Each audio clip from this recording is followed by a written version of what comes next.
What's going on, guys? This is Stefan. It's been a while since I've been live here on YouTube, so it's good to be with you guys today. I'm just going to allow people to flow in as they get notified of this, but it's just great to connect with you guys. As usual, hopefully you guys have been enjoying the content and the videos that I've been putting out.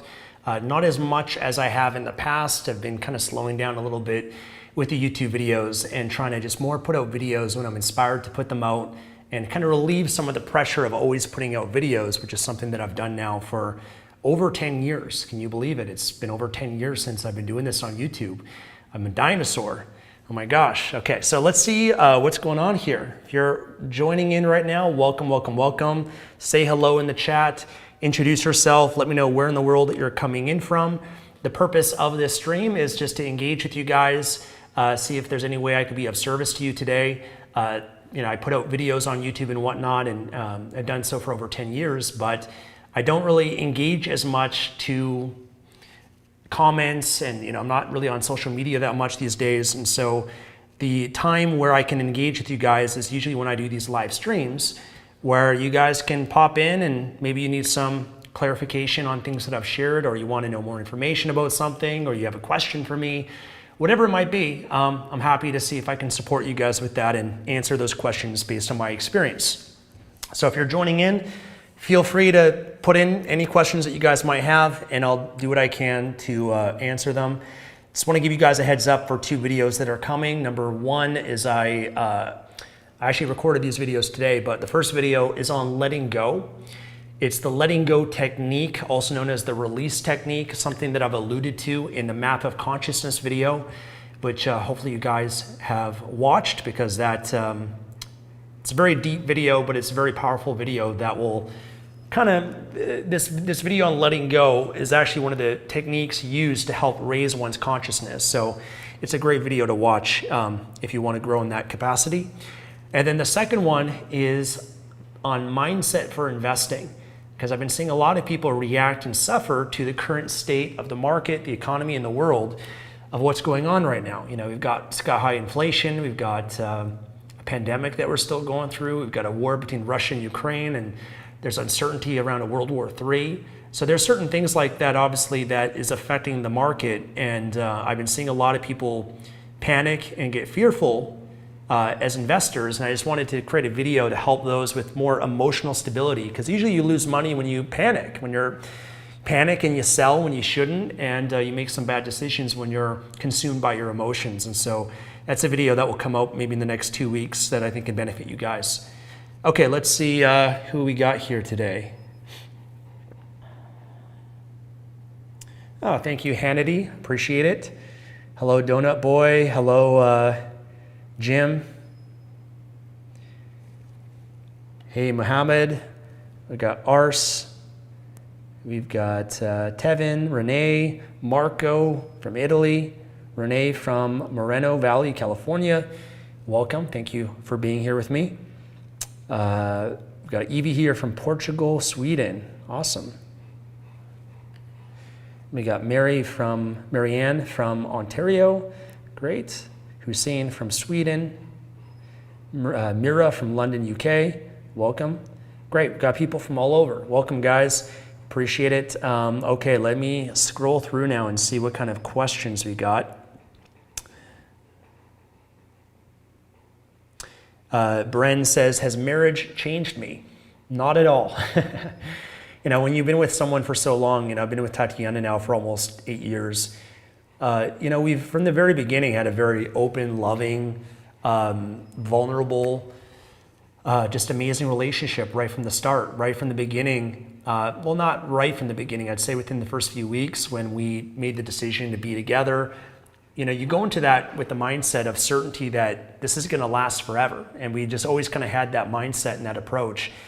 And that was what made it very unique and special, is that when we decided to be boyfriend and girlfriend, we knew that, we're going to be together forever. Otherwise, we would just date each other to determine whether or not we were a good fit or not. But we had a lot of certainty of that. And so we just went all in on our relationship. And so once we got married, things I can't really say is any different. It's, I'd say maybe it provides an extra layer of certainty in the relationship, but we've always had high level of certainty and stability. So it can provide that, which in some cases might make you feel more comfortable to open and trust and fully be yourself in your relationship. But I think that was always the case for us. So I can't say much has changed. Ahmed says, what is the best online business for people in a poor country and a third world countries? Ahmed, it's a challenging question because unfortunately I can't relate to your circumstance. I always feel blessed and privileged with the fact that I was born in Canada, that I was born in a first world country, that I had a generally good upbringing, a good education system, certain privileges without a doubt that other people in the world don't have. That doesn't mean that you can't become successful, that you can't build an online business. You absolutely can, but it just maybe adds to a different layer of difficulty and challenge. And so obviously I'd say if you're in a third world country, a poor country, then maybe you have less money to start with, but generally you have the same opportunities as everybody else. So you just have to be more resourceful and creative.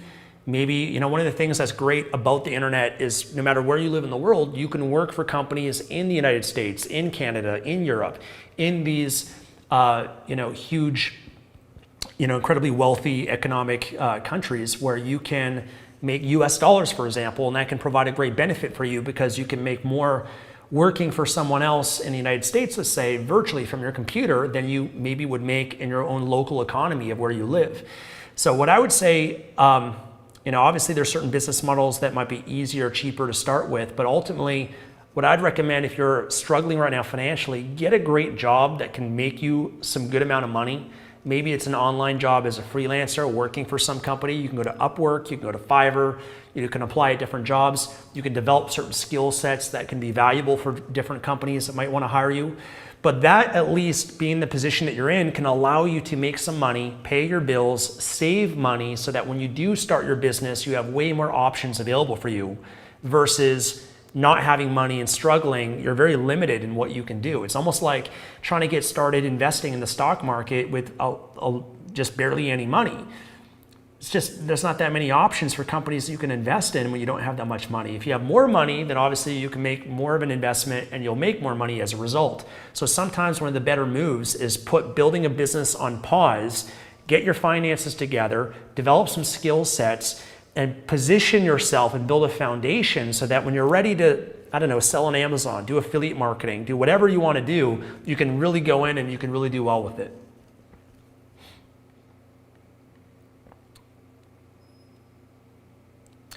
Okay, this is a question from Creative Inspiration. It says, I'm 39, I have zero money, zero credit score, and zero hope. I feel totally hopeless. Is there any hope to turn this around? Absolutely, of course there is. It's not how many times you fall down, it's how many times you get back up. That's really what matters, when it comes to success. I mean, are you the first and only person in the world that's been through hard times, that has been broke, that has had zero credit score? Of course not. There's plenty of people throughout history that have been down and out. There's people that have been much worse off than you and I, and most people that are on this right now that have found a way. Because you got to recognize that your success in life does not come down to your resources. It doesn't matter what age you are. It doesn't matter if you have any experience. It doesn't matter if you have any money. It doesn't matter what your credit score is. Those are resources. If you're resourceful, you find or you make the resources. If you don't have any money, that oftentimes triggers you more drive, more hunger than the person that had a perfect upbringing with all this money handed down to them. You don't have the best education, you can gain an education. You can turn around and you have control of all of these factors. You can improve your credit score. You can do all of that. And I think you got to study some history and be inspired by it. If you look at a Thomas Edison, how many times he's failed. If you look at a Colonel Sanders, starting his, Kentucky Fried Chicken at 65 years old, going door to door, trying to sell his chicken recipe, is living in his car. I mean, there's people that have been much, much worse off. So really what will turn things around for you is you got to have a compelling future. Right now you feel like you're hopeless because right now with what you're going through, even though it's weighing on you and it feels like there's no hope, there's no way out of it, that's all bullshit. Okay, that's just your mind telling you that, and you can't buy into that. Okay, you have to recognize that you are capable of success. You're capable of anything that you set your mind to. Right now, when there feels like there's no hope, there is. No problem is permanent. This is not pervasive. This does not affect your entire life. This is not forever. It's just a season that you're going through right now called winter. And then sure enough, there is a spring and there's a summer, but you've got to have a vision for that. If you don't have a compelling vision, if you don't have a compelling future, then you're just going to sit around. You're not going to do anything. So a simple exercise that I'll give you, if you're open to it and you want to take this on, take out a journal, go out somewhere quiet, maybe in nature, maybe in a park, I don't know where, maybe the library. Go somewhere where you can put aside your beliefs, your programming, your conditioning, all this garbage that you've been filling yourself with. Put that aside, take out your journal, start writing out what you want your future to be. Because you create your future. You create your future, it starts right here in your mind. Everything that you have in your life, it started up here. And you manifested that into your life. And so you have that power to create. Use that power by writing out exactly what you want, where you want to live, how much money you want to have, what kind of relationship you want to have, what kind of body you want to have, what kind of emotional well-being, what kind of spiritual well-being you want to have in your life.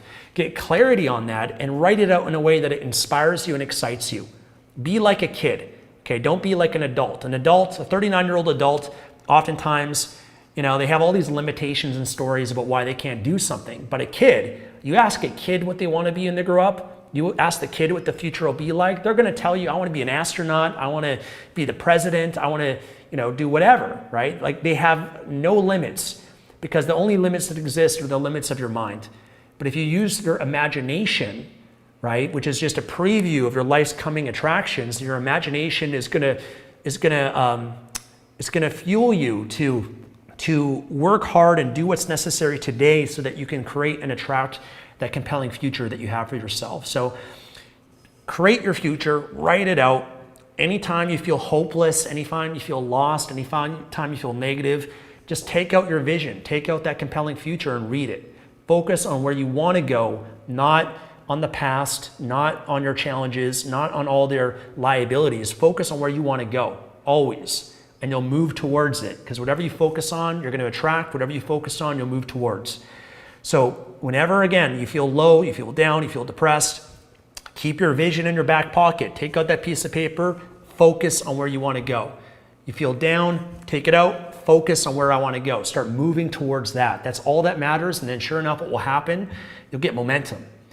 And then you'll get momentum, you'll get this energy, you'll get excitement from that, and then things will flow and things will start to turn around. It might not be immediate, but at a certain point, you hit a tipping point and things transform for you. So I'd also recommend, feed your mind. Read self-help books, read books on spirituality, read books on business, marketing, health, fitness, relationships.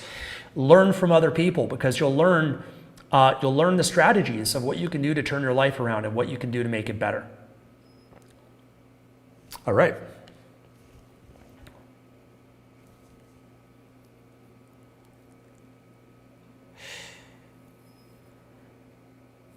Which crypto strategy can work when you have $100 a month to invest?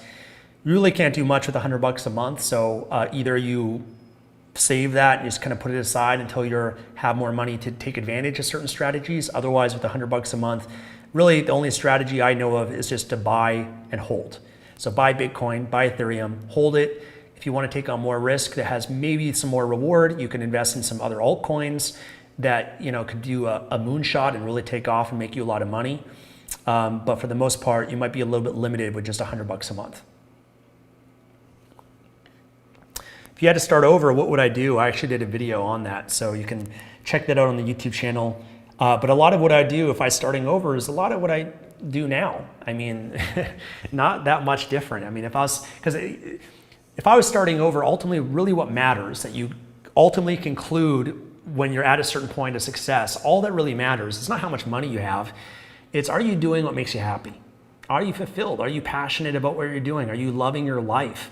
That's really what matters at the end of the day. So there's millions of things that I could do, in some cases things that were easier to do if we're judging this based on making money, but I don't base things just off making money, and you don't get that for now, but you'll eventually realize and come to that conclusion once you're at a certain point. So if I was starting over tomorrow, I'd just be focusing on doing what makes me happy. That's what matters most. Money follows from that, when you try to help people and serve people. So for me, my mission and my passion of just helping people on YouTube, coaching people, sharing things that I learn, those are things that it's like, I can't even believe that I make money doing it because it doesn't even feel like a job. It's just like my job essentially is working on myself, growing myself, improving myself, reading books all day, going to seminars, working with coaches, doing all the different practices that I do, and evolving myself, and then just sharing that in some videos here and there.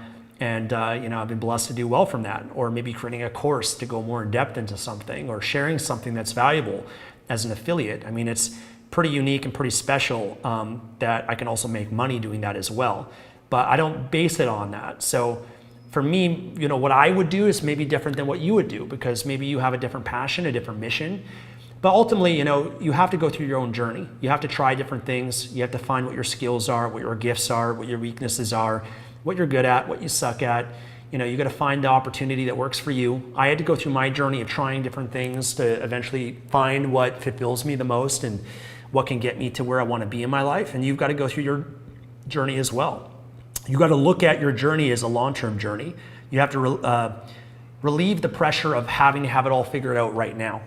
You have to give up your attachment and this expectation that things have to happen now. You have to let go of that and just allow yourself to go through the journey. And a big part of that is just trusting and surrendering to God or the universe, to knowing that you put your intention out there and you're moving towards it, and you will get to where you want to be. You will find whatever's the best fit for you.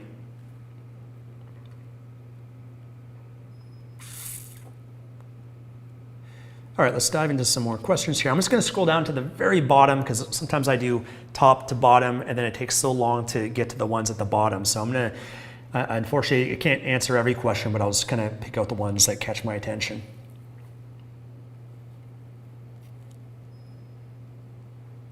All right, here's from Mohammed. I have anxiety. I start learning about crypto.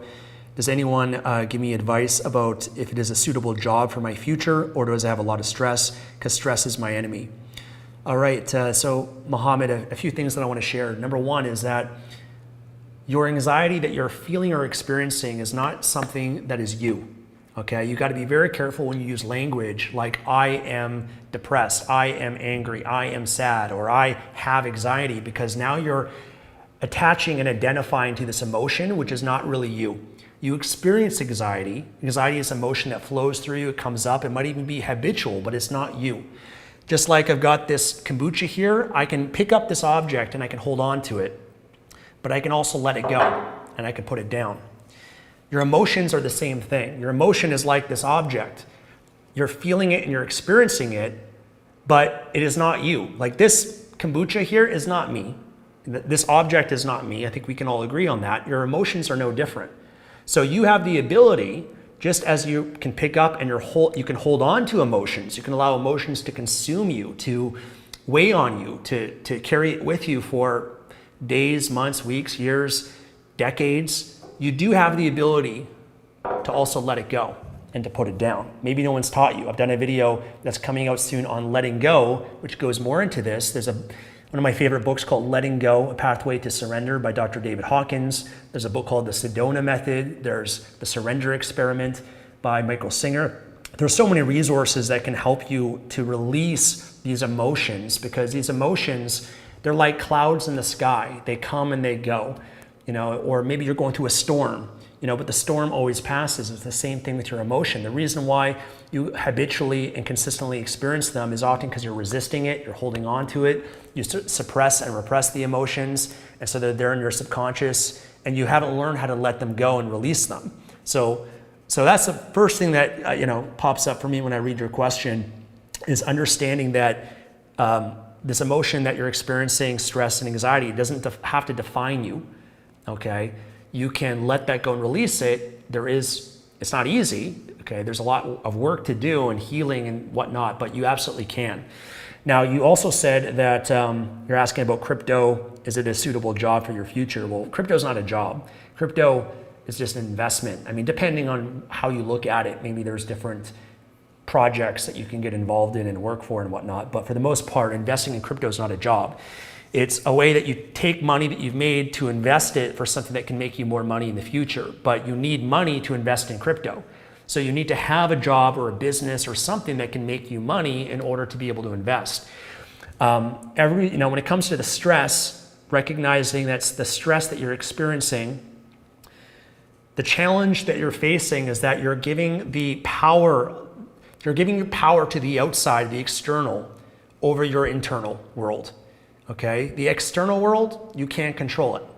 Okay? You have influence over it. You can't control the external world, but you can 100% control your internal world. Now, when you make your well-being dependent on the external, you're always going to suffer.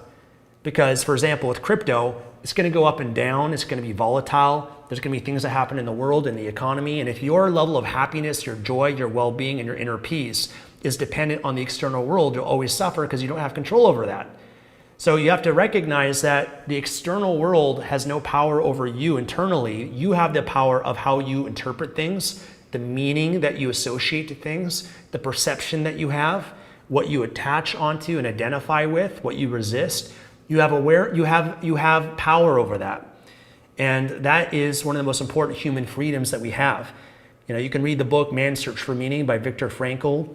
Shares the story. He was a psychiatrist that got locked up in Auschwitz, Nazi concentration camp, and he decided to study, you know, why is it that there's certain people, in spite of this horrific environment where they're dying and being gassed and being starved and all these horrible things happening, why is it that there's some people survive and they thrive, and then other people give up and they die?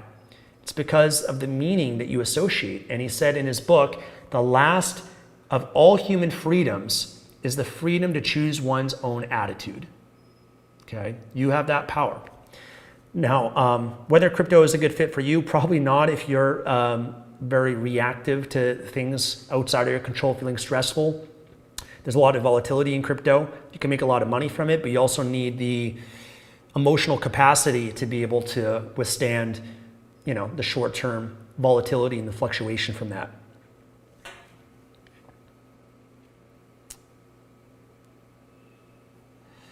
All right, let's dive to another question. Okay, Raisa says, why don't you purchase hard gold and silver? Please do a video on this. Yeah, I do own gold and silver, but mostly as ETFs in the stock market. I do plan to buy hard gold and silver, which is useful for apocalyptic doomsday scenarios. Okay, so if, you know, there's end of the world type scenarios, you know, having physical gold and silver can be useful for that, as well as, you know, cash reserve, and even different currencies and things like that. But I'm not, you know, hugely big on gold and silver. You know, there's different approaches. You know, you can watch videos of Warren Buffett and Charlie Munger talk about gold and silver. They prefer investing in stocks because gold and silver are non-producing assets. And, you know, but there are still people that say you should have 5% of your portfolio in gold and silver. Sure, you know, definitely can. I think everyone just has different investing styles and different mindsets around it, because, well, you have one of the greatest investors, Warren Buffett, saying he doesn't invest in gold and silver. Here's why. Then you have another one of the greatest investors, Ray Dalio, who invests in gold and silver. So you have very different approaches, and ultimately you learn that you can succeed and prosper regardless. You know, there's many different approaches towards success. You don't have to take so literally what one person says and make it the end-all be-all and the absolute truth. There's many different approaches to it. So I own some gold and silver. I will buy some physical, but I just try to stay diversified for the most part, but I prefer investing in stocks.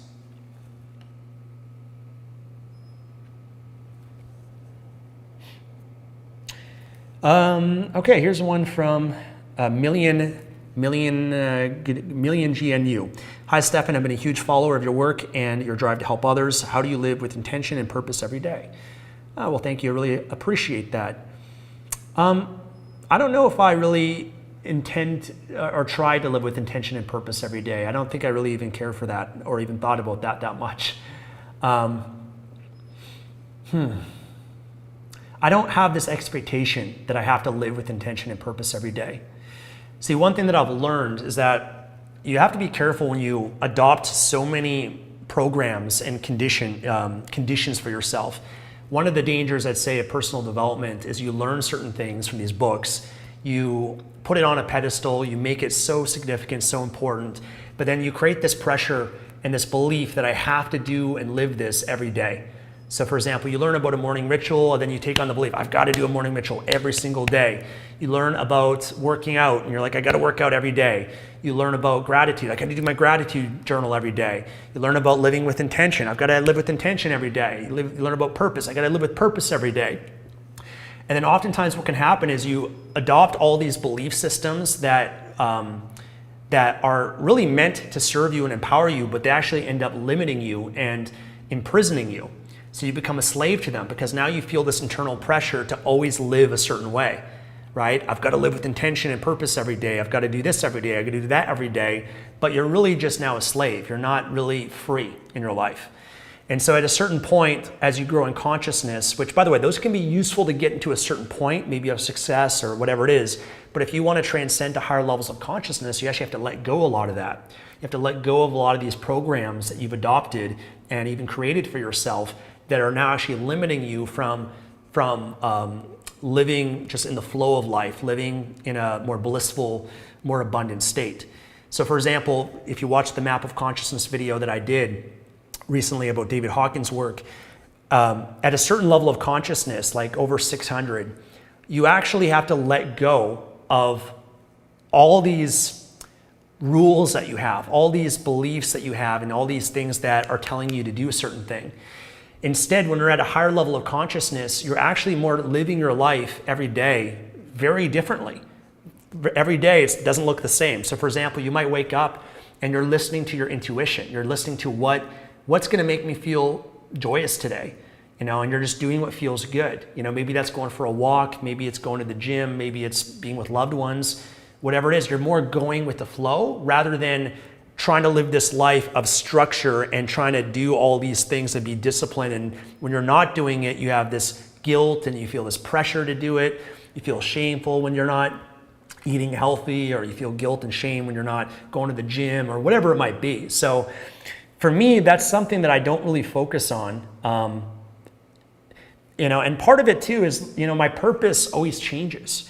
I don't view that your purpose and even your intention, it's not necessarily the same thing every day. Sometimes my purpose is to be in a joyous state.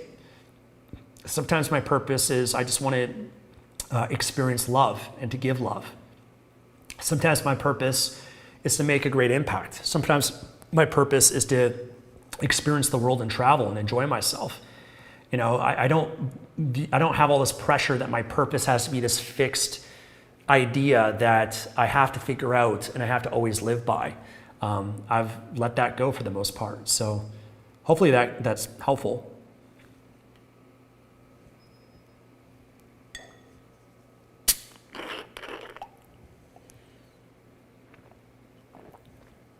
All right, question from Muslima.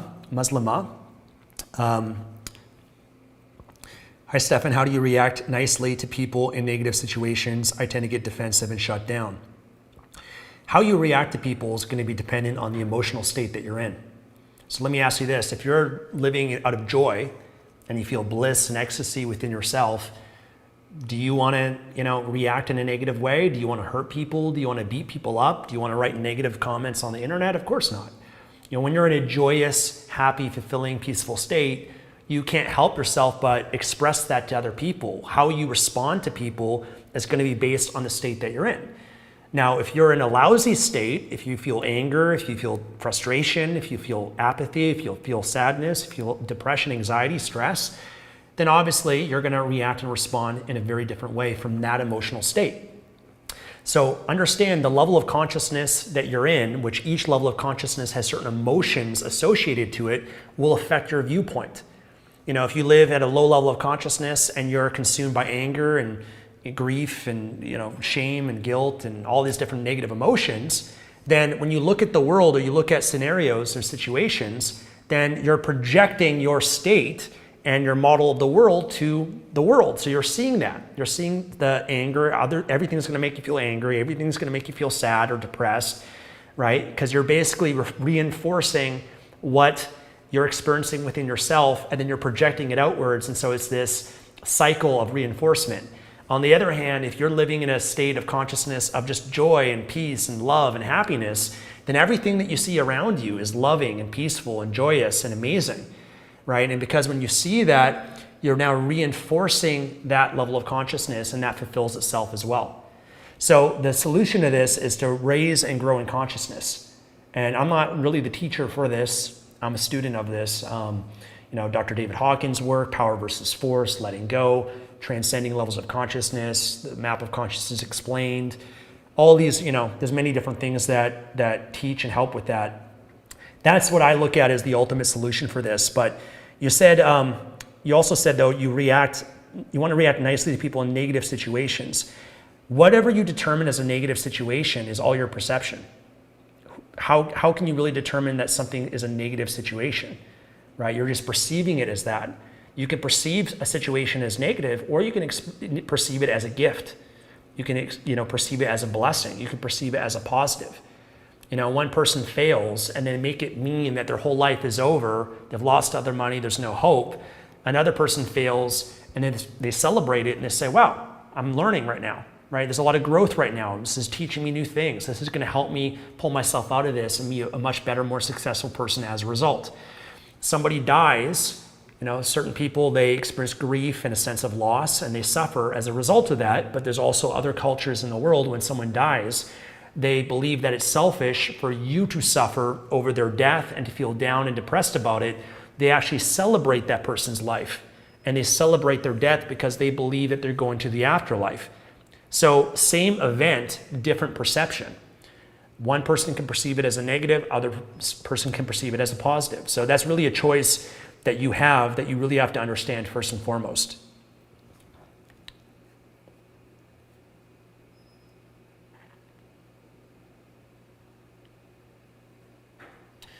All right, here's one from Lance. Came here on the live late, or came late on the live, but I'm a long-time follower. Thank you. Can you please send me a link to your cheaper and beginner-friendly course, like a guide Kindle book to blogging 101? Yeah, so Lance, I'd recommend the course that I have for book publishing is called Mastering Book Publishing, masteringbookpublishing.com. Put a link here in the chat for you, bud. And then here's a link to like a free training that I have as well. Otherwise, when people are looking for trying to determine which business is the right for them, obviously it depends on how much money you have, your experience, your skills, many different variables. And so I created this quiz that I'll post here too. It's called projectlifemastery.com/quiz. And that can help you, based on some of the questions, it can kind of help you guide you to, based on your circumstances, a business model that could be a good fit for you. So check that out.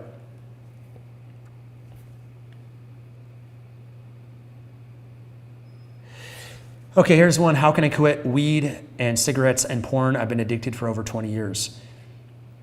It's definitely challenges. I've dealt with addiction before in my life and studied it quite extensively, and I'd say it's one of the hardest things to go through. But one thing that I'll share with you is that I've observed that people that have been addicted to alcohol or drugs or whatever it might be, the ones that end up recovering from whatever their addiction is, are some of the most evolved and conscious human beings that I've ever met or been around. Because what it takes to overcome an addiction is so challenging, it's so hard that the result of overcoming it, you have to become such a more conscious person. So it's quite unique. Things that I could share with you that I think could be helpful is, number one, understanding how your brain works, understanding that the addiction that you have, it's because you're basically addicted to dopamine, right? So every time you have weed or cigarettes or porn, you have this huge dopamine spike. And when you have this big spike of dopamine, you get all this pleasure from that, but then there's a crash, but your brain learned that to get this huge spike of dopamine, I take this drug, weed, porn, whatever it is. And so you have this crash though, you're now in a dopamine deficit state. That's when you feel anxiety, you feel low, lazy, depressed. Usually you go through that. And then when you're in that state, oftentimes most things in your life don't feel good. Like you try to, go for a run and it doesn't really feel good. You feel this like numbness throughout your life and you feel like a zombie. And so oftentimes the way to boost your dopamine again is going back to cigarettes or porn or weed, and then you boost back your dopamine, but then now you're just reinforcing that cycle.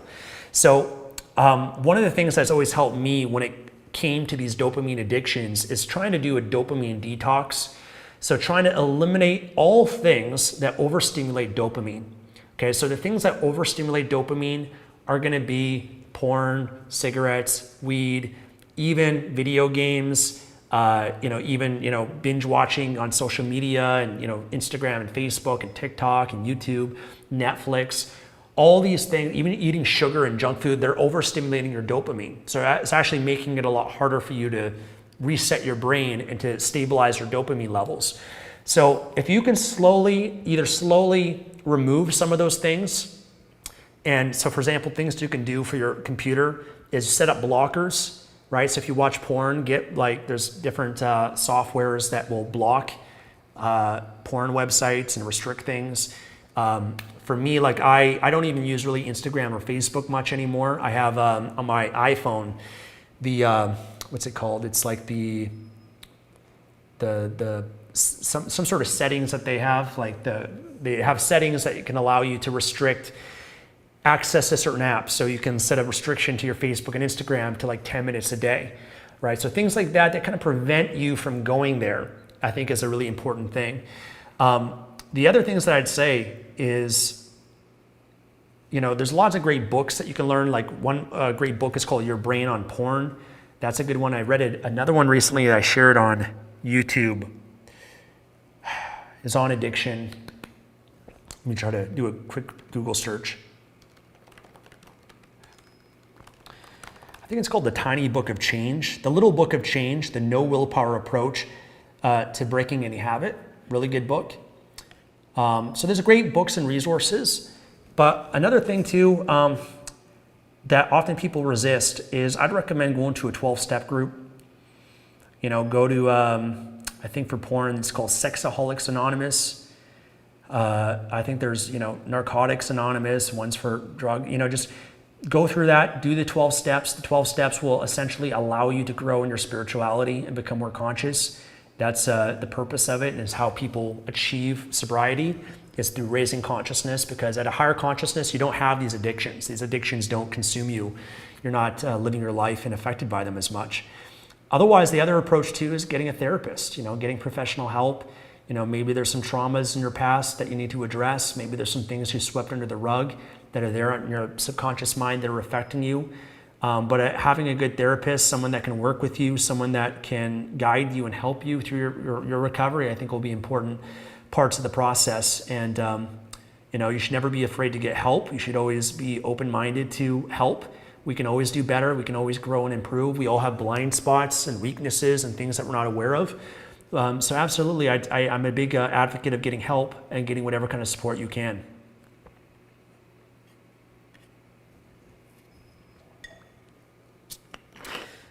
Some question is, why did I do this AMA today? I don't know. I was just doing some videos today, and I was like, I feel like I want to engage with some people and see, sometimes when you create just videos, I'm creating them, talking to myself in the camera and trying to determine what to talk about that can benefit the most amount of people. But just by doing a live stream like this, I can in real time see what's on your mind, see what questions you have, see what challenges you have, and in some cases make a better impact this way.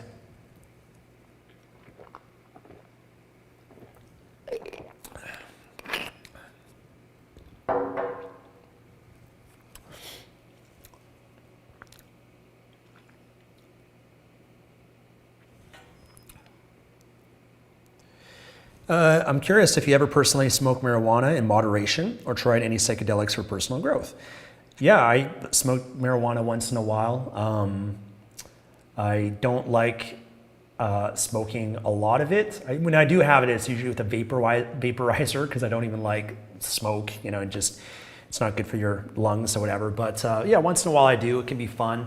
And yeah, just being aware not to get addicted to it. And I found that if I overuse it, then it just really affects my motivation, my energy, my state, all of that. Otherwise, yes, I did a video sharing my ayahuasca experience, recently that I did last year in Costa Rica with Soltera. I've done now 4 different ayahuasca ceremonies.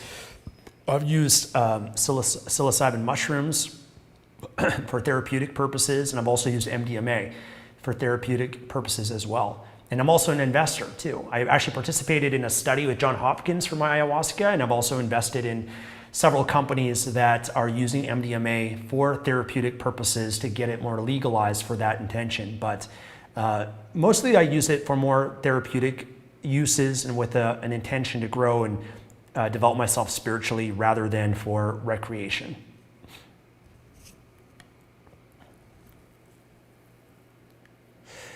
Okay, question. I'm 24, still not doing anything to make money, and I got money to start, but something is holding me back. I don't know what and what to do, so could you help me? Well,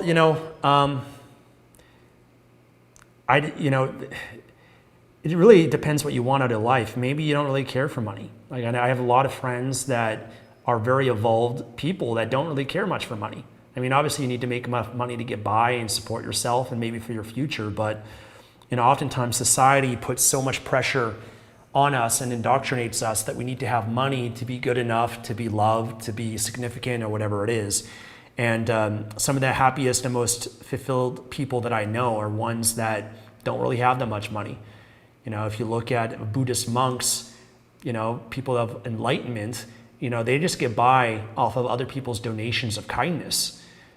So it kind of goes proof that you really don't need much. You can have rags around you and live however you want to live and just get by, and you can actually experience higher levels of consciousness and enlightenment than most people in society that are always chasing and pursuing money, but they're never fully satisfied or content. So I guess the first question that you should ask yourself is, why do you want to make money? Because the reason why you do anything is because you have a purpose. You have a reason to do it. So if you're not pursuing money, you think that you should, right? Maybe other people indoctrinated you to believe that you should be making money or doing something with your life, but you don't have a why or a purpose for it. So you have to find what that why is. You have to ask yourself, why do I want to do this? What's the reasons that are going to drive me and motivate me for this? And you might find some reasons are more powerful than others. For me, I grew up with poverty and my parents went through bankruptcy and I didn't have money or anything. And so that was one of the reasons why I was motivated to make money, to motivate myself so that I didn't have to have poverty in my future and my kids didn't have to go through that. So that was a powerful motivator for me. If you're someone that grew up with money, you didn't go through a bankruptcy like I did with my family and those challenges, maybe you're not going to be as motivated to make money as someone like myself was, right? So there's all these different reasons why people pursue things, and you just have to find out what your reasons are and what will motivate you. And maybe you might conclude that you're not that motivated. Like I've got, again, a lot of friends that don't care for a big house or a big nice car or anything like that. Like they just live what they make enough to live how they need to, and then they live their life and pursue the things they want to pursue.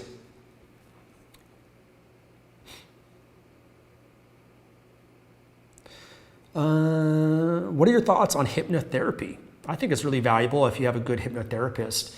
I've worked with a few. I've studied NLP and hypnotherapy as well. So it's a great way to bypass the conscious mind, to embed certain beliefs or suggestions rather to your subconscious, which can be really valuable because your subconscious is what controls you, what you're not even conscious and aware of, things, traumas, emotions, things that have been suppressed and repressed. So hypnotherapy is a great tool that can allow you to let go, release, as well as recondition your mind and, embed different beliefs or programs that can serve or empower you a lot more.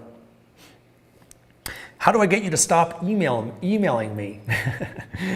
Well, at the end of all of my emails that I send out, if you're on my email list, there's a button to unsubscribe. Any ESP, email service provider that you use, legally has to give people the ability to unsubscribe from emails. And so it's something that I don't have control over. If you subscribe to my email list or anyone else's, at the very bottom, there's an unsubscribe link. You click on that, and that allows you to unsubscribe.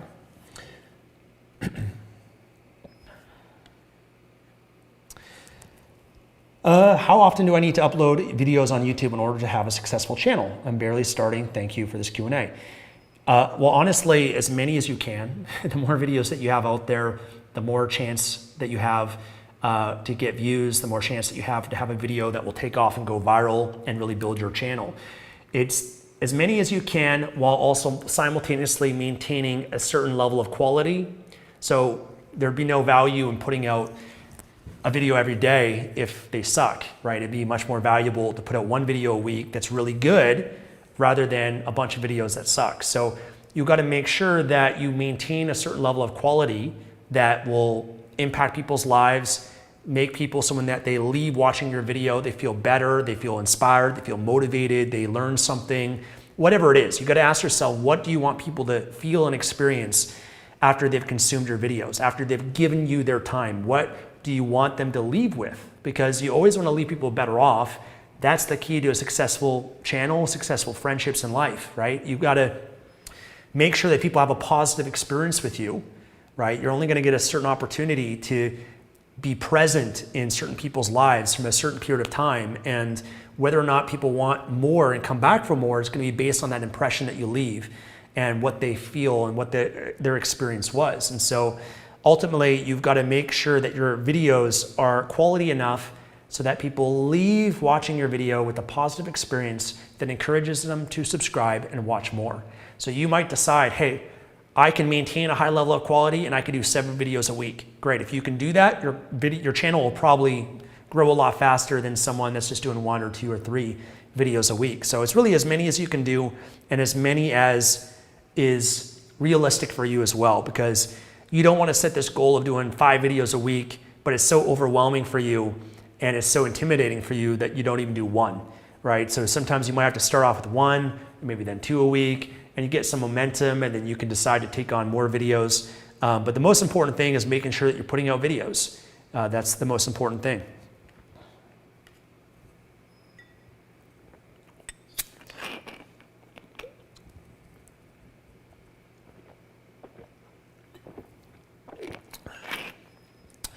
This is from Donut Boy. What's the longest you practice semen retention and no orgasm tantric? Is how long? And do you practice it again once you've relapsed? The longest that I did, I think I did a video on it, was like 4 months or so. That's probably the video that you're referring to, the first one that I did on that. That is the longest that I've done. I've done other times for, I don't know, a month, 2 months. Usually you get the benefits after 30 days, I've found. Basically, when you abstain from orgasm, your brain just like turns on in different ways. Like you ever seen the episode of Seinfeld where George stops having sex and he becomes so much smarter? That's essentially what happens, which is unique. So for me, when I practice that, and Tatiana and I do, and we both do it at the same time, and we still do lovemaking and intimacy and certain things like that, but just without orgasm or ejaculation. It's kind of interesting because our brains just go to this other level where we have these incredibly insightful conversations and ideas and realizations, and we're really into just consuming some really intellectual content, and it just makes sense to us in a different way, which is quite unique. But yeah, there's no hard and fast rule. I mean, you can experiment with that. For me right now, Tatiana and I are trying to get pregnant and everything. So obviously there's no purpose for me practicing that right now. But yeah, at different times in my life, I absolutely will practice it.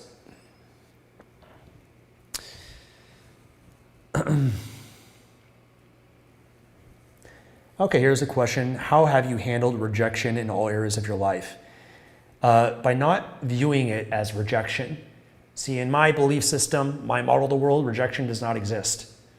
I don't give anyone the power to reject me, and I don't perceive anything as rejection or failure. These are phrases that I might use in videos that people can relate to, but I never use them in my day-to-day life. I never really acknowledge or think about it in that way. For example, I remember when I was single and I was pursuing women, and I was obsessed with going out there and learning how to approach women and whatnot.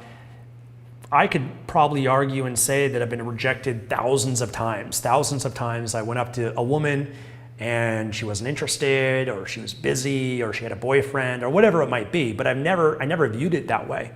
I never got down or really sad about that. I actually viewed it, number one, is that nobody can really reject you. Nobody knows you enough to really reject you.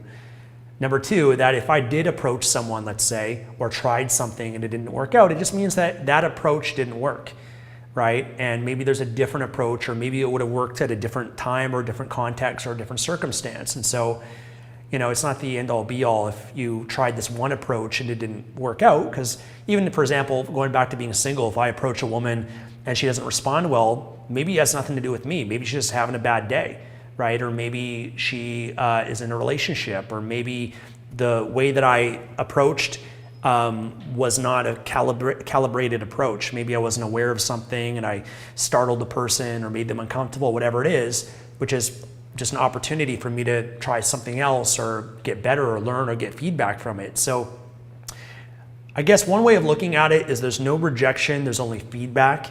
If you view everything that occurs as a learning opportunity and an opportunity for you to grow and get better, then that's what it will be for you. That's what your experience will be. For me, one thing that I viewed it as when I was single, because if I viewed it as rejection, I would have been so wounded that I probably never would have tried ever again. So that wouldn't serve me. So instead, I actually viewed every experience that I had, good or bad, was a gift. That if I approached a woman, or if I started this business, or I made this sales call and the other person, when I tried calling them to sell my product, they rejected me, they were giving me a gift. They were actually giving me a gift and an opportunity for me to grow, for me to be self-reflective, to have awareness, to learn what I could do better, to be more abundant, or even the gift of learning not to care, learning not to be affected by rejection of what people think of you. So I always perceived it as a gift, and I always took on the responsibility of that ultimately I have the power to grow from this and learn from this and become better from this. And that's what I essentially did.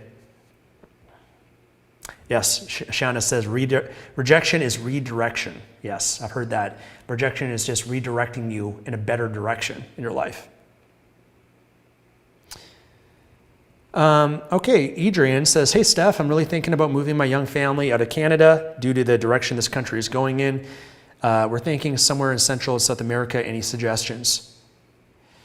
Yeah, Canada is a great country for the most part. There's a lot of incredible benefits, and I love Canada in many different ways. But I hear you. The state of the world has changed. Many people have been moving due to the pandemic, political changes, all these different factors. I mean, I've got a lot of friends that were living in California that now moved to Austin, Texas, or Florida. And I think we've kind of learned during these times, based on how different governments have responded to COVID, restrictions, lockdowns, whatever it might be. Everyone has their different beliefs around that, but you can kind of have determined throughout the pandemic whether or not you're in alignment or agree with the province, the country, or the state's belief systems as you. Maybe you determine, you know what, yeah, I'm not on board with how Canada has been responding to this, and there's other countries that are maybe different. Or maybe you're sick and tired of paying so much money in taxes to a government that you feel is incompetent and is not really utilizing your taxpayer dollars in ways that are really benefiting the ways that you think that the country, the direction that it should go. So there's many reasons why people do move, and absolutely. So South America is great. I live in Panama. I spend part of the year here, and then I go back up to Vancouver during summertime. I love Vancouver still. I've got a home in Vancouver, friends and family there too, so I'll always return back there. But Panama, I love the culture here. I love the weather, especially during the winter time. You could have a better quality of life here in some regards, in terms of there's some countries that just your money will go a lot further. Canada and the United States for the most part is very, very expensive. And so you can get a bigger house. Like for example, here in Panama, where you can get a much bigger house here. You can get cleaners and maids and private chef and all of that way cheaper compared to what it cost in Canada. So yeah, there's definitely great benefits. I think Panama and Costa Rica in Central America are some of the best places.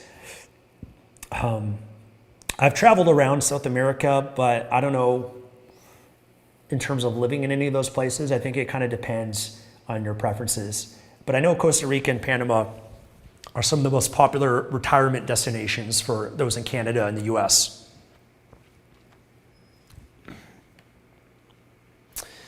Question from Bella Mia.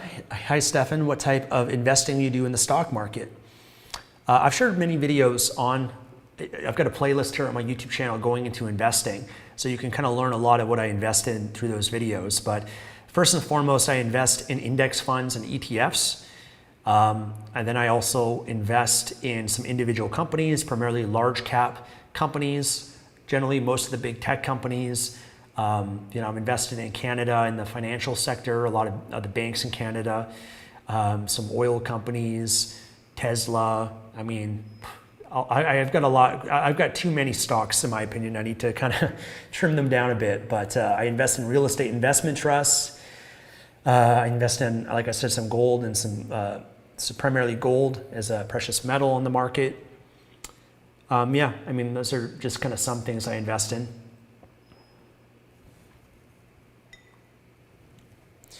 Biggest regret so far, and I can't really say, Samir, that I have any regrets. I mean, maybe in the moment when I've done something stupid, I regretted it, but ultimately when you have enough time to look back on those situations or those experiences, I've looked at them and recognized that my worst moments of my life have actually been some of my best, because my stupidest things that I've done or the low conscious things that I've done, those are things that actually helped facilitate the growth and the development of where I am today. So if I regretted that event or that experience, I don't know if I could say that I'd be where I am today. So I can actually appreciate that, everything in my life has served a purpose. And even though in the moment it might have felt bad or been wrong or whatever it might be, I've learned to have compassion for myself and to forgive myself as well, that I'm a human being just like we all are. No one's perfect. We all make mistakes. We all act out of the level of consciousness that we're in, out of the level of awareness that we're in. And at that time, we didn't know better, and so that's what we did. And okay, it is what it is. I can look back at that and I can feel regret over it, but instead I just choose to appreciate the gift and the growth and the development that came from that experience in my life, and that it's made me into a better person today.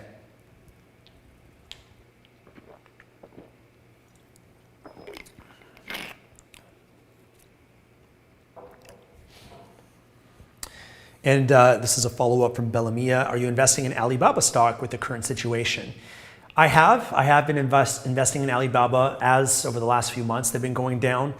I still like Alibaba as a company. I mean, everything they check the box as a great company for. It's just that one risk with China and the uncertainty that exists with their government and controlling them or breaking them up or whatever they might decide to do. And so that is the challenge with investing in a country like China that doesn't have as much of a free market as the United States does. And so I'd still do. I've been buying a bit of Alibaba and with Meta, Facebook as well. But during times like this, I do prefer to invest more in index funds and ETFs. And so as we've had this correction, I've been more building my positions of those, because I've now learned and been investing for a long enough time to learn that any individual company, no matter how great it is, no matter how big it is still susceptible and vulnerable to crashing. And now that I've experienced that with Alibaba and with Facebook, with Meta recently dropping over 50%, I've learned now more that, even a company like Facebook and Alibaba, great companies, great revenue, great balance sheets, great management, great industry, great brand, all of that, you can still lose half of your money from that. And so I still sporadically invest in companies like that, but I primarily heavily try to invest more in index funds because that has less volatility, and I'm comfortable with getting just good steady returns every year. I don't need to have, at this stage of my life, I don't need to take huge risks.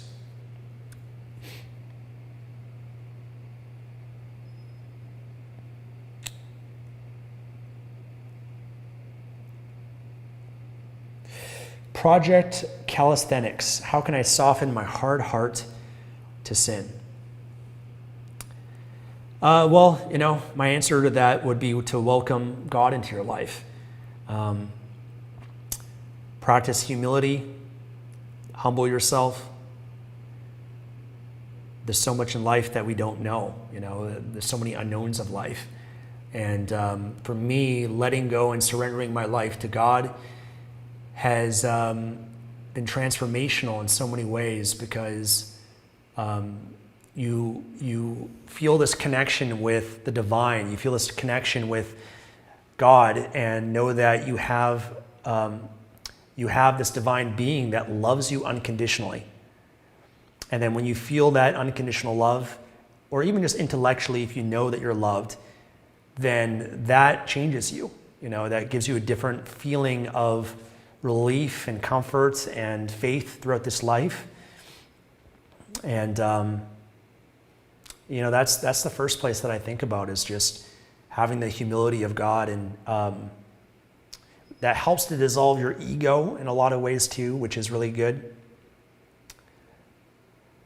And yeah, I mean, that would be my answer. I mean, it's not an easy question, but I feel like when you feel the love of God and you know that you're loved, it increases your capacity to love and to open yourself as well. Otherwise, life can be a pretty dark place, and our brains need to find reasons for suffering in the world or within ourselves. And so God also can provide that whenever you're going through a tough time, whatever it is, that you can have faith that this is happening for a better reason, and that you've got God who loves you unconditionally and is designed a much greater plan for your life than what you could even know of. That's been my experience. For me, there's a lot of things that I don't try to take credit for in my life anymore, because I just realize that's largely my ego. Because I realize that most of my life has been grace. It's been divine intervention where God has guided me. I mean, just the fact that I'm alive in this day and age, the fact that I was born in Canada, the fact that I had certain moments and things that have happened in my life that led me to where I am today, all those things I can't take credit for. Those are things that I've been able to experience. And whenever I've had plans for my life, like goals or expectations, and they didn't work out and I felt down about it or upset, God has always given me something so much better. That's always been my experience. And so I still do from time to time, but I don't feel as upset or disappointed, because I now trust in God that He's got such a great, better plan that's better than the plan that I had.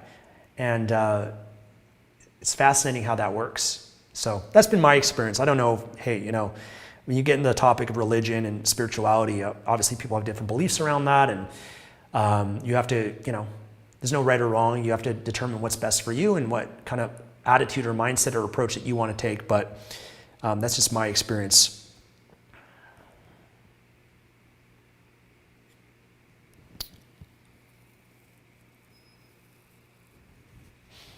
Jacqueline says, what are your thoughts on selling digital products versus hard goods? Do you have a video showing different ways to do this? Is there interest in the market? Is there interest in this market in the future? Yeah, I mean, there's markets for digital products and for physical products. Obviously, physical products are typically sold on Amazon or Shopify stores or retail stores.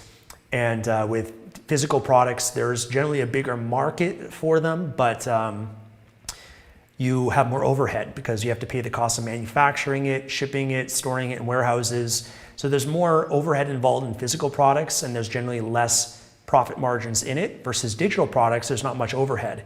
So if you're selling a book, or if you're selling a course, or if you're selling digital information or whatever it might be, there's not as much expense associated with that, so you get greater profit. And that can make it a little bit easier to advertise or market your products as well. When you have such good profit margins, then you can run more, advertising revenue, advertising campaigns and whatnot through that. So, but you can be successful with both. They're different models. You just have to determine which niche that you want to go into. And one of the things that I love, because I recognized a long time ago, before I wanted to create products on everything, but I realized that was kind of stupid, because there's only so many products that I could create and do an amazing quality job at. So when I discovered affiliate marketing, I realized, wow, this is great, because there's so many great physical and digital products that are benefiting me because I'm consuming them, I'm learning and benefiting from them. They have an affiliate program. I can just share that with my audience, and I don't have to create the product. I don't have to take on the risk. I don't have to buy inventory. I don't have to do all of what's involved in creating and selling a product. Instead, I can just be an affiliate, share it with my audience, share it with people, market it, promote it. And I know I'm sharing a great product that will help people, and then simultaneously I can make money from that as well. So affiliate marketing is one of my favorite models for that reason.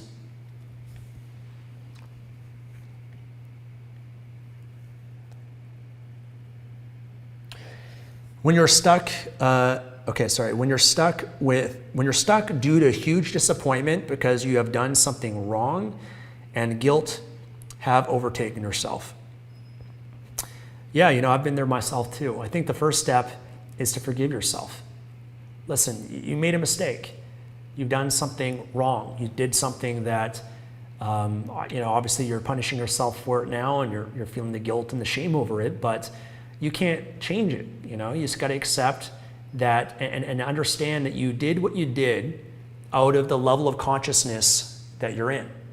Maybe you're under a lot of pain and suffering or traumas or stresses or whatever it is, whatever the reasons might be, it doesn't matter. But the bottom line is that you acted in accordance of that. And one thing that I think is important to understand in the way that I look at things is that human beings are not their behavior.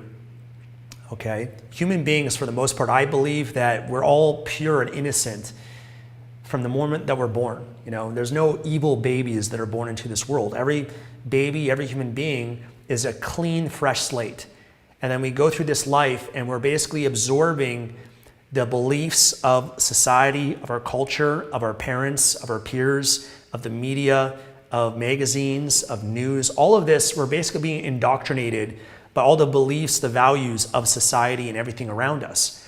And so in some ways, we're the victim of conditioning, right? We've been conditioned a certain way. And then you have this conditioning. It's almost like you have a computer, and on that computer is all this all the software and all these files that have been downloaded onto it. But the software and the operating system and all those files are not the computer. Those are separate. Okay, the computer, the hardware, just like within yourself, is just your pure essence. It's your consciousness. It's your awareness. It's really it's the emptiness and the silence behind your thoughts, your beliefs, your emotions. It's because when you experience emotions and thoughts or even behavior, there's a part of you that has awareness of that, and that part of you is a deeper part of yourself. So you can't define yourself as behavior, as beliefs or thoughts, because those change. Those are temporary.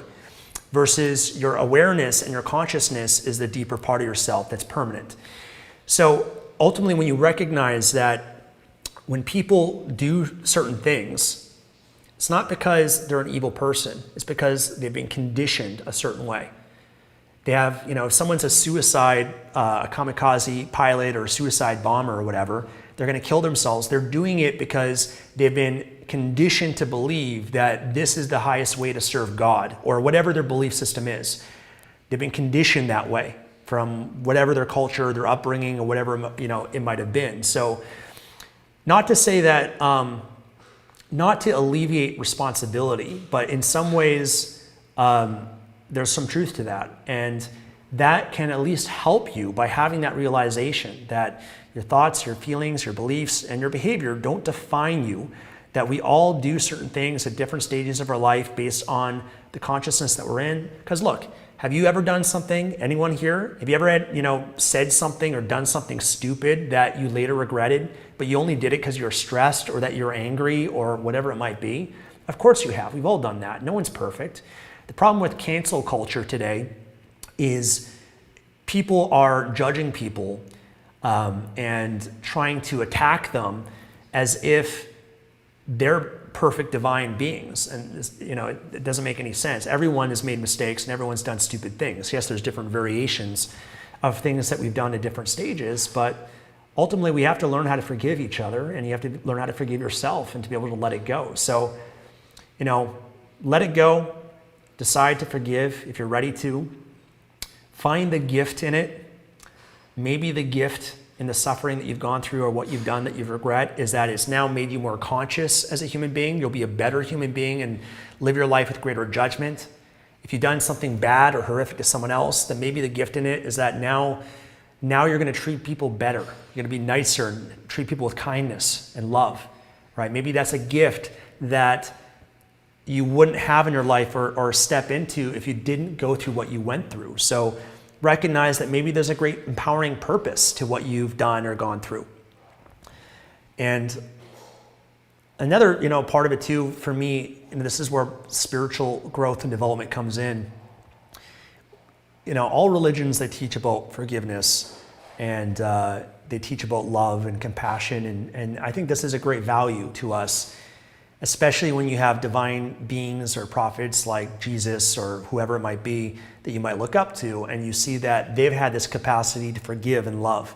Even Jesus, you can be inspired and appreciate that him being crucified, before he is dying, he said, "Lord, forgive them, for they do not know what they do." That's incredibly conscious, to be able to ask for forgiveness of human beings that are crucifying, because he had the awareness they just don't know better. They believe what they believe, and they're in a place of suffering or a low consciousness. They don't have God in their life or whatever it might be. But if Jesus and other people throughout history can teach us this, then there's some great value in that.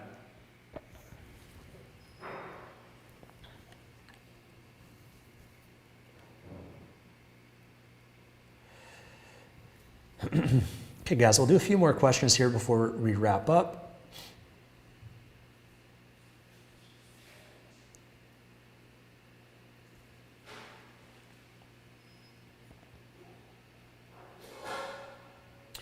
Okay, if you wanted a blog and a website to be successful within 1 to 2 years, where would you invest money to eventually make a full-time income?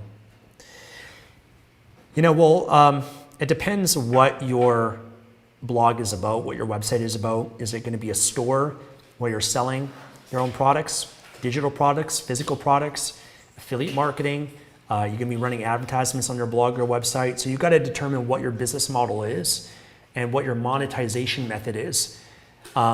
But usually a website is used to advertise your products. So you have your sales page, your sales letter, your opt-in page, or maybe you have your store with your physical products on it, or maybe you just have content, but then you have advertisements on that content, or you have affiliate links where you promote different things, or you have your newsletter where you get people to opt in, and then maybe you offer a product or a service through that. But you have to map that out. But otherwise, to get traffic to your website, which is the most important thing, because if you get traffic, there's many ways you can monetize traffic. If you don't have traffic, you don't make any money. So you need to have traffic. So if you're creating a blog, then the most beneficial place to start would be through search engine optimization. So learning about SEO, learning how to optimize your content to rank it in Google and the other search engines so that people find it. But really on a website, that's the primary way on a blog to get traffic. Otherwise, you might want to add some other strategies, maybe submitting guest articles on other blogs and websites to link back to yours. Maybe it's going to be running advertisements on Facebook or Google. Maybe it's, I don't know. There's so many ways that you can drive traffic to it. But I think you got to just determine what's your long-term strategy over the next 2 years. How do you want to be making money? How much money do you want to be making? What's that going to look like, your business? And then what's the 1 or 2 strategies that you really want to focus on? You might want to add social media. You might want to add Facebook groups, Facebook page, Instagram, TikTok. There's many, many more ways to build a business now than just a blog. Blogs are still good and effective, but in many cases, it's easier to get traffic and to get attention through video and through these other tools and platforms that are now available.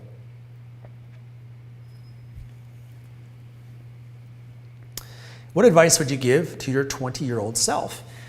20-year-old self, it would just be to learn, grow as much as I possibly can.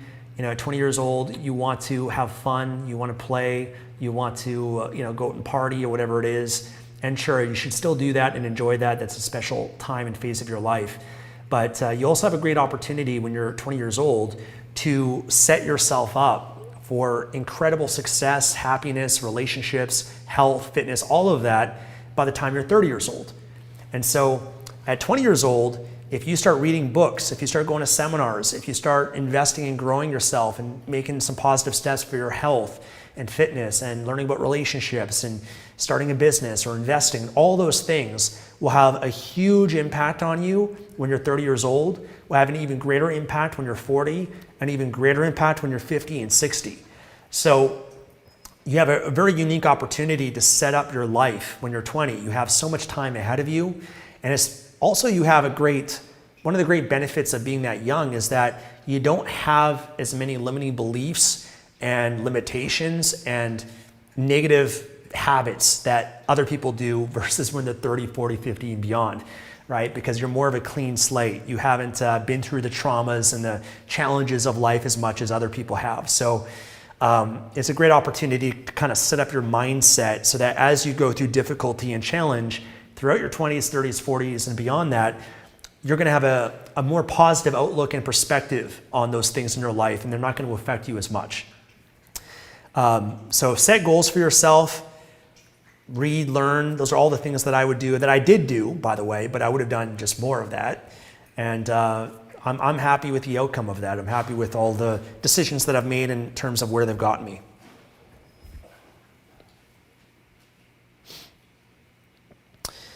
How do you feel comfortable spending your time with one person all the time? How does it not get boring, and how do you come up with topics to talk about? Well, I think that the challenge is that it's too comfortable when you're around someone all the time. And there's great benefits to that, but also, as you said, it can kind of sometimes get boring, or there's not as much variety in that. So there's also benefit in having space. But the problem is when you're so comfortable with someone, then it's hard to kind of separate that. So for me and Tatiana, it's very easy. It's very effortless. It's such a great thing, but there is like some negative of it where we need to like kind of have some more space apart from each other at times. But I don't know, it's just our comfort zone for the most part. I guess in terms of things get boring and different topics, I mean, the remedy for that is you can do things together. Like Tatiana and I, we just traveled last week, went to Bocas del Toro here in Panama for a week. So if we ever get bored, there's lots of things that we can do. There's lots of activities and hobbies and different things that we can do if we want to have some variety and whatnot. We do have space throughout the day, like there's, we'll read separately or learn things separately, or sometimes Tatiana goes horseback riding, or I go, do another thing. And then when we come together, we have things to talk about and share. Especially, with us, we read a lot of the same books. So we read a lot of the same books so that we can talk about them and discuss them. And I think that's always valuable, because it feels like you have this partner with you that is growing and learning with you, and you get like way more benefit out of your personal growth and the things you're doing when you have someone that's there with you, that's learning the same thing, that you can reflect these things and discuss these things. That's been a really incredible thing for our relationship, which has been really, really cool. Okay, guys, we'll do one more question.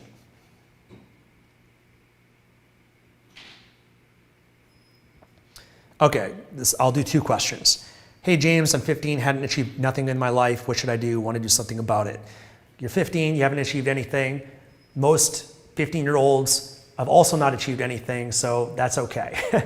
Don't beat yourself up for that.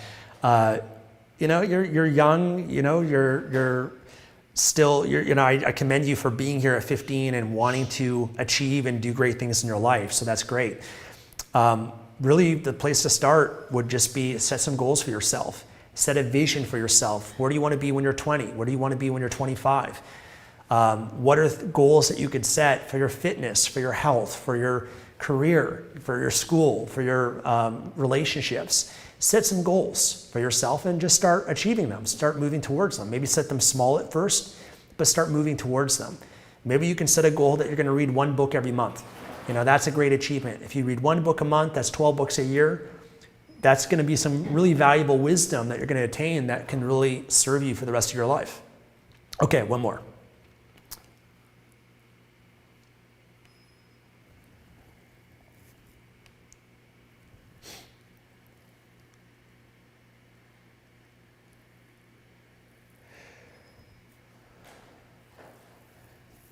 Let's see.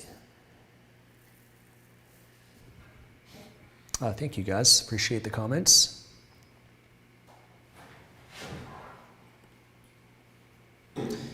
Okay, let's do Levi. I failed at a few businesses now and have an opportunity to do sales for the summer. Would you suggest doing sales and getting my finances in order, or keep trying to have success with an online business? I'd say do both. See, the thing is, with building a business, it's going to take time before you succeed. You know, the nature of a business is like you're planting a seed in the soil, and you have to water it, you have to nurture it. Sometimes you might plant a seed, it might not sprout, it might die, right? So you have to plant another seed and nurture it, and then eventually the roots grow, and then eventually it sprouts and you start benefiting from it. So with any business, generally it can take maybe a few months before you start to see it sprout and to get some results from it. So you can't go into business with an expectation that you're going to be making all this money right away. There's a process to it. And especially if you're a beginner, you never built a business, you don't really know what you're doing, you're learning as you go, then obviously you're going to make mistakes, and that's going to delay things, and you're going to try different things, and you got to kind of go through a few different things to find out what works. So that's the nature of it. The sales, on the other hand, would be an opportunity for you to make money a lot faster, right? So you can have more control over how much money you make by, closing some deals and then making some money from that. You can use that money to now support your online business, right? Because now you have money to invest in your business, which will make it grow a lot easier and faster. And then also, I believe, because I did a lot of sales too when I was young, it really benefits you to learn sales, because that helps your marketing and will help your business long-term anyways. So for me, I learned sales when I was like 18 years old actually. I worked for Cutco, selling cutlery, going to people's houses to do a knife demonstration and sell cutlery. I worked at a car dealership. I remember going through this audio program called the Psychology of Selling, or the Psychology of Sales by Brian Tracy. And so I kind of, learned sales, and that's something that benefited me when I got into marketing and business and other things too. So the sales stuff will help you without a doubt, and teach you some valuable communication skills as well that will serve you long term. Okay guys, we're gonna wrap it up. I know there's more questions. We'll have to do this again at another point. I appreciate you guys being here. It's always fun to engage with you guys. There's links in my descriptions of my videos that you guys, if you want to check out my website, other playlists here on YouTube, subscribe, like all the things that I offer and share and that go a lot deeper. You guys can check those out. Otherwise, stay tuned for some other videos I've got soon. The one on letting go is going to be a powerful one. It's one of my favorite practices right now that I practice all throughout the day. And then also the one on the mindset of investing, which will help those of you that are, you kind of feel challenged by the current state of the economy in the world with inflation, the war, pandemic, all of that, with your crypto or your stock portfolio. So coming for you guys soon. Otherwise, I look forward to seeing you guys again in the next video. God bless you. Take care.